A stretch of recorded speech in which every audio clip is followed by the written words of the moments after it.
नमस्कार बच्चों, आज हम ज्ञान सागर के दूसरा पाठ असल धन पढ़ेंगे। आप यह अपना पाठ्य पुस्तक खोल लीजिए और इस पाठ को ध्यान से सुनिए। मैं इसका कहानी का सारांश बताऊंगा और आप इस कहानी को पूरा पढ़ेंगे। इस कहानी में का नाम है असल धन। एक चरवाहा था जिसका नाम था दारा। वह भेड़ बकरियों को चराता था और अपनी जिंदगी गुजारता था।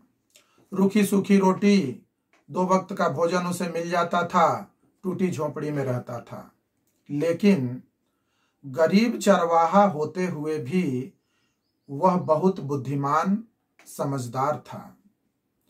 उस गांव के जो भी लड़ाई झगड़े होते थे, दारा अपनी बुद्धि से सुलझा दिया करता था। गांव के किसी भी लोगों के पास कोई भी समस्याएं आती थी तो वो दारा से सुझाव लेता था।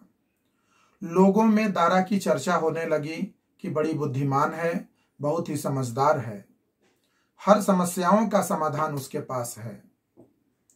यह बात धीरे धीरे फैलती फैलती ईरान के शाह के पास पहुंच गई। ईरान के राजा शाह आश्चर्य में पड़ गए कि एक चरवाहा इतना बुद्धिमान हो सकता है। तब उन्होंने अपनी राज्य की एक समस्या देकर अपने दूत को दारा के पास भेजा। दारा के पास जाकर उस दूत ने समस्या को सुलझाने के लिए कहा। दारा अपनी बुद्धि बल पर उस समस्या का समाधान कर दिया। जब दूत ने आकर राजा को सारी बात बताई तो शाह हैरान हो गए। उन्होंने कहा कि यह दारा कोई साधारण आदमी नहीं है। इसे भेड़ बकरियों के बीच में नहीं, इसे तो राजा के दरबार में शाह के सिंहासन के पास बैठना चाहिए। ईरान के राजा शाह ने उसे अपने दरबार में बुलाया और उसे कहा कि दारा, हम चाहते हैं कि तुम्हारे जैसे बुद्धिमान और समझदार व्यक्ति हमारे राज दरबार में रहे। उसने सिर झुकाकर कहा कि आपकी हुक्म सराखों पर। महाराज, आप जो कहेंगे मैं करने के लिए तैयार हूं। उस दिन से दारा ईरान के राजा यानी शाह के दरबार में रहने लगा।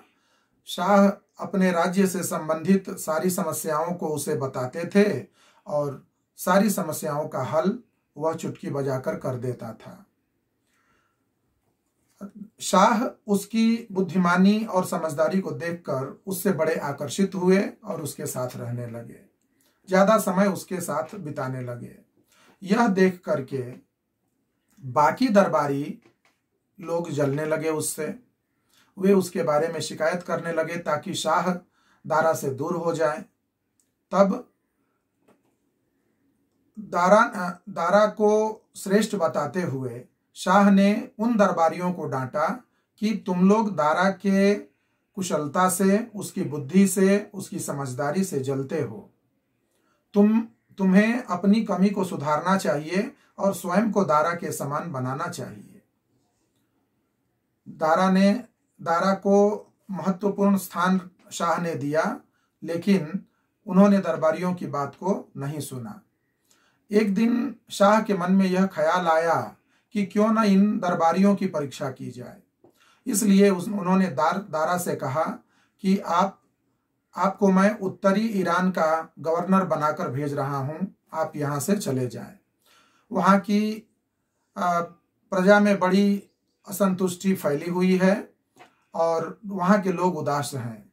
वहां के सरकारी अधिकारी कर्मचारी सभी भ्रष्ट हैं। लोग एक दूसरे को मारने पर तुले रहते हैं और वहां की स्थिति बहुत खराब है। मैं चाहूंगा दारा कि तुम अपनी बुद्धि बल से उसे वहां का राज्य को शासन व्यवस्था को ठीक करो। दारा को इस बात का दर्द था कि मैं शाह से दूर जा रहा हूं, लेकिन वह शाह की आज्ञा का पालन करते हुए और उत्तरी ईरान की ओर चल पड़ा। जब वहां गया तो वह लोगों के पास जाकर के उनकी समस्याओं को समझा, दोषियों को दंड दिया और वहां की शासन व्यवस्था को सही मार्ग पर लाया। राजा को यह सारी सूचना मिलती रहती थी और राजा बड़े प्रसन्न हुए। किंतु दरबारी दारा के सफलता को देखकर और चिढ़ने लगे। उन्होंने जाकर के राजा से शिकायत किया कि महाराज, क्या आपको पता है कि दारा उत्तरी ईरान के प्रजाओं को लूटता है? वह अपने साथ 2-2 घोड़े रखता है, एक पर वह स्वयं चलता है और दूसरे पर लूटा हुआ धन एक बड़ा बक्सा में रखता है।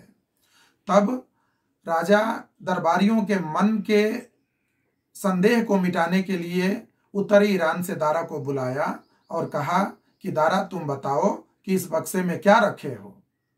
सभी दरबारियों के सामने दारा उस बक्से को खोला तो उसमें से भेड़ की ऊन से बना हुआ कोट था जो वह चरवाहा था उस समय वो पहना करता था। उसने बड़ी नम्रता से शाह से कहा कि महाराज, यही मेरा असल धन है। जब मैं चरवाहा था तो इसी कोट को पहना करता था और मैं अब ऊंचाई पाकर के अपने पुराने समय को भूलना नहीं चाहता, इसीलिए इस कोट को अपने सामने रखता हूं, अपने साथ में रखता हूं कि आदमी को अपनी सच्चाई याद रहे। तो बच्चों, इस पाठ से हमें यह ज्ञान मिला कि आदमी चाहे जिस ऊंचाई पर पहुंच जाए, लेकिन उसे अपने अतीत का, अपने पुराने समय का, अपने जीवन के पुराने घटनाओं को हमेशा याद रखना चाहिए और हो सके तो दूसरों की उन्नति को देखकर न जलें, अपनी बुद्धि को विकसित करें, अपनी बुद्धि बल को तेज करें और समझदारी को बढ़ाएं। इस पाठ से हमें यही शिक्षा मिलती है कि जो बुद्धिमान और समझदार होता है उसकी हर जगह बड़ाई होती है, सभी लोग उसकी प्रशंसा करते हैं।